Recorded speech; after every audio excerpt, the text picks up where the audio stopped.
오늘의 큐티 말씀은 히브리서 11장 23절부터 31절입니다. 제목, 믿음이 이루어낸 역사. 먼저 앞뒤 문맥을 살펴보겠습니다.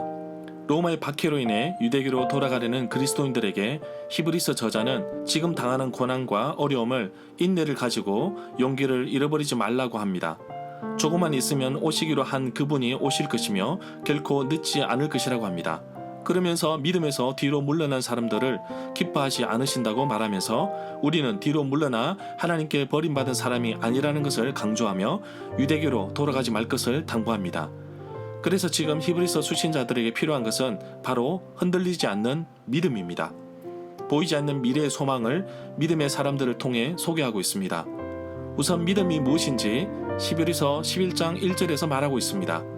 세상 사람들은 보이는 것도 믿지 않는데 그리스도인들은 보이지 않는 하나님을 믿고 신뢰하며 소망을 가진 사람들입니다. 결국 믿음이란 보이지 않지만 약속을 통하여 말씀하신 것을 이루시는 하나님을 더 신뢰하는 것을 의지하는 것을 말한다고 봅니다. 믿음의 사람들을 소개합니다.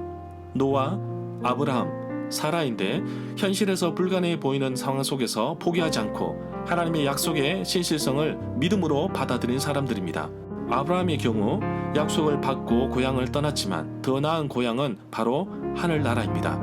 아브라함의 자손들도 죽음을 임박했어도 그 약속을 신뢰하고 의지하면서 자녀들에게 축복하였는데 이것은 당대의 약속이 후손에게까지 이어진다는 것을 굳게 믿고 있었기 때문입니다. 대표적인 사람이 요셉이었습니다.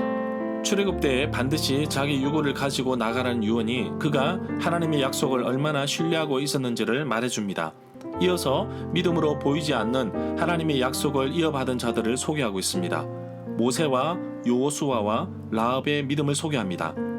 보이지 않는 하나님의 신실한 계획을 따라 순종하며 나아갔던 것이 믿음이 아닐까 생각합니다. 특히 모세의 부모는 정말 눈앞이 펼쳐진 엄청난 위협 속에서도 신실하신 하나님의 뜻과 계획을 신뢰하고 한 치 앞도 보이지 않는 가운데서도 믿고 순종하며 나아갑니다. 문단을 나눠보겠습니다. 23절부터 31절은 모세와 여호수아와 라합의 믿음. 23절에 보면 믿음으로 모세의 부모는 모세가 태어났을 때 모세가 평범한 아이가 아니라는 것을 알고 석 달 동안 아기를 숨겨서 키웠습니다. 모세의 부모는 애굽 왕의 왕을 거역하는 것도 두려워하지 않았습니다. 모세가 태어나는 당시의 상황을 출애굽기 2장 2절부터 3절에 기록하고 있습니다. 이 내용은 사도행전에서 스데반이 설교하는 가운데 인용하였습니다. 모세의 부모뿐만 아니라 히브리 여인 출산을 돕는 산파들 역시 하나님을 두려워하며 왕의 명령을 어겼습니다. 25절부터 26절 9절에 보면 애굽에서 이스라엘 백성들이 받는 고난을 그리스도를 위해 받는 고난과 동일시하는 것을 볼 수 있습니다.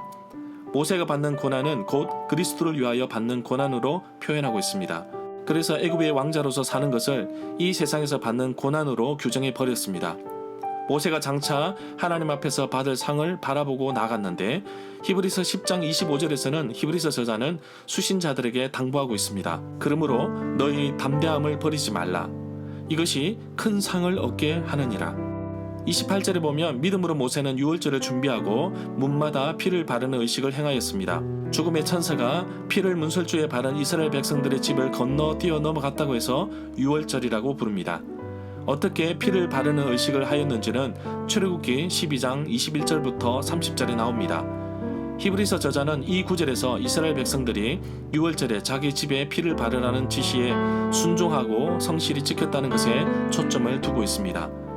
29절부터 30절에 보면 히브리서 저자는 독자들에게 이스라엘 백성들의 홍해를 건넜다는 것을 강조하면서 독자들도 더 이상 종살이 하던 애굽으로 돌아가면 안 되듯이 신앙적으로 유대교로 되돌아가면 안 된다고 말하고 있습니다.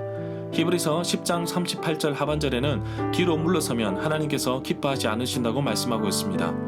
30절에서 히브리서 저자가 말하고자 하는 핵심은 바로 이스라엘 백성들이 믿음으로 하나님께서 말씀하신 것을 신뢰하며 순종하였다는 것입니다. 절마다 상세한 설명과 구절에서 그리고 핵심 내용과 중심 줄거리는 네이버 블로그에 올려져 있습니다. 내게 주시는 교훈입니다. 눈에 보이는 것도 믿지 않는 시대에 과연 우리는 어떻게 하나님의 말씀을 믿고 신뢰하며 의지하며 나갈 수 있을까요?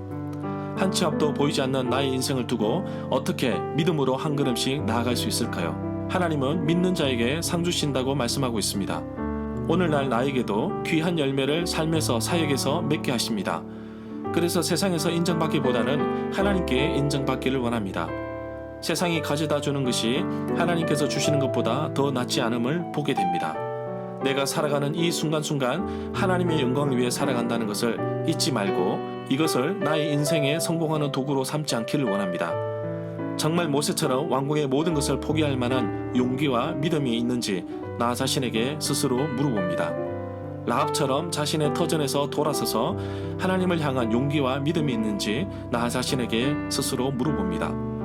세상으로부터 만족을 얻으면 세상에 의해 살아갈 수밖에 없습니다. 용기와 힘은 하나님으로부터 얻습니다. 또 하나님께서 주신다고 약속하신 상을 받도록 하나님 앞에서 내게 주신 계획과 약속을 믿고 의지하며 살아가겠습니다. 오늘도 나의 삶에서 믿음이 주는 그 영향력을 기억하며 그 믿음으로 내 삶을 결정하고 방향성을 잡아가는 삶이 되도록 기도하며 도전하는 하루가 되기를 간절히 소망합니다.